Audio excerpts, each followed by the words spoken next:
हाय दोस्तों, आज मैं आपको तेलंगाना के कुछ ऐसे ट्रेडिशनल होममेड स्नैक दिखाने वाली हूँ जो यहाँ किसी भी फंक्शन, त्यौहार या किसी खास मौके पर घर में ही बनाकर तैयार किए जाते हैं। अभी हमारे घर में खूब तैयारियाँ चल रही हैं क्योंकि मेरी सिस्टर इन लॉ यानी ननद की गोद भराई होने वाली है। यहाँ की एक बहुत ख़ास बात यह है कि ऐसे मौक़ों पर बाज़ार से स्नैक खरीदने के बजाय ज़्यादातर लोग घर पर ही ताज़े स्नैक बनाना पसंद करते हैं। तो सबसे पहले हम बनाते हैं यहाँ का फेमस ट्रेडिशनल स्नैक मुरुकुल। इसके लिए मेरी सासू माँ ने 3 किलो चावल और पाव किलो चने की दाल को साथ में पिसवाकर कल शाम को ही आटा तैयार कर लिया था। अब इस आटे में मिर्च, नमक, अजवाइन, अदरक लहसुन का पेस्ट और हरा धनिया डालकर अच्छे से मिक्स किया जा रहा है।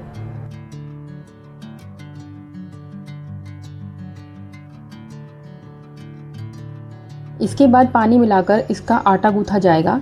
आटा बिल्कुल सही कंसिस्टेंसी का होना चाहिए, ना ज़्यादा सख्त ना ज़्यादा ढीला, और फिर इसे थोड़ी देर के लिए रेस्ट करने के लिए रख दिया जाएगा। अब आटे को थोड़ी देर रेस्ट कराने के बाद बारी आती है मुरुकुल बनाने की। इसके लिए एक खास सा साँचा होता है, उसमें थोड़ा थोड़ा आटा भरकर हाथों से गोल गोल घुमाते हुए मुरुकुल की शेप बनाई जाती है। अब आप देख रहे होंगे कि हम इन्हें सीधा प्लेट में नहीं रख रहे, यहाँ हम इसे एक पेपर पर रख रहे हैं। ऐसा इसीलिए क्योंकि ये आटा थोड़ा चिपचिपा होता है। अगर इसे सीधे प्लेट पर रखें तो मुरुकुल चिपक भी सकते हैं और उठाते समय टूटने का डर भी रहता है। इसीलिए इन्हें अलग अलग गैप देकर पेपर पर रखा जाता है ताकि बाद में इन्हें आसानी से उठाकर सीधे गर्म तेल में डाला जा सके और इसकी शेप भी बिल्कुल परफेक्ट बनी रहे। उधर मुरुकुल बन रहे हैं और इधर मैं मेरे हस्बैंड की मामी जी के साथ मिलकर खोया गुजिया तैयार कर रही हूँ। और सच बताऊं, गुजिया देखकर मुझे अपने दिल्ली वाले दिन याद आ गए। यहाँ सिर्फ मैं, मेरी सासू माँ और मामी जी ही काम नहीं कर रहे, बल्कि पड़ोस की आंटियाँ भी मदद करने आई हैं। कोई शेप बना रहा है, कोई ट्रे भर रहा है, कोई फ्राई कर रहा है। पूरा घर एक छोटे से स्नैक्स वर्कशॉप में बदल गया है।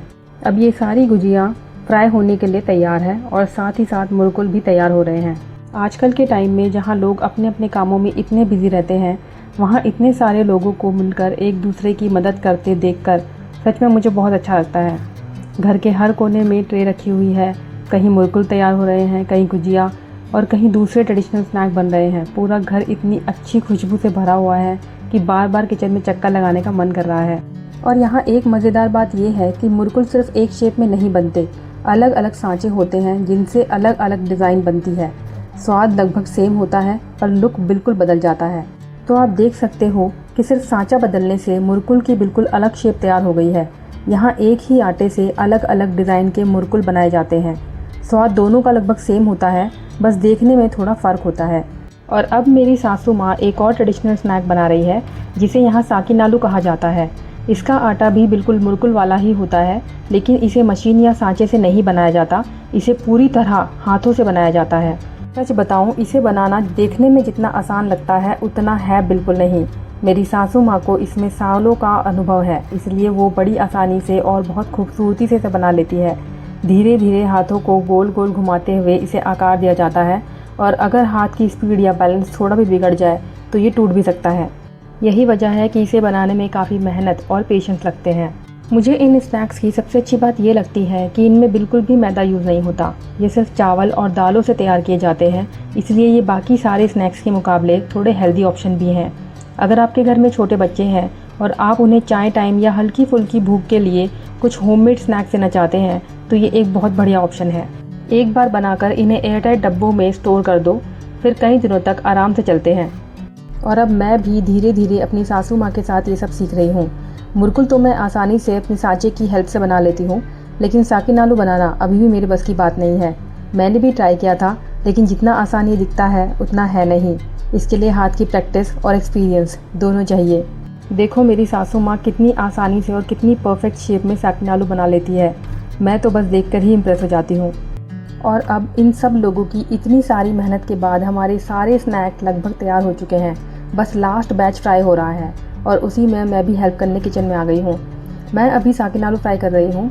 इन्हें तेल में डालते वक्त बहुत ध्यान से रखना पड़ता है क्योंकि अगर ज़रा सी भी जल्दी की तो ये टूट सकते हैं। इसीलिए एक एक पीस को पेपर समेत धीरे धीरे उठाकर गर्म तेल में डालना पड़ता है। और गाइस, सच बताऊँ, आज का पूरा दिन किचन में सबके साथ मिलकर काम करके मुझे बहुत मज़ा आया। ऐसे ही साथ मिलकर काम करना ही शायद हर फंक्शन को और भी खास बना देता है। और फाइनली हमारी सारी मेहनत रंग लाई। देखो सारे स्नैक्स बनकर तैयार है। 2 अलग अलग शेप के मुरकुल, हाथों से बने ट्रेडिशनल साकिन आलू और साथ में टेस्टी खोया गुजिया। तो गाइज़ आज की वीडियो आपको कैसी लगी और तेलंगाना के ट्रेडिशनल स्नैक्स आपको कैसे लगे मुझे कमेंट्स करके ज़रूर बताना। अगर वीडियो पसंद आई हो तो लाइक शेयर और चैनल को सब्सक्राइब करना मत भूलना। मैं हूँ अंजलि, मिलती हूँ आपसे नेक्स्ट व्लॉग में। तब तक के लिए बाय बाय।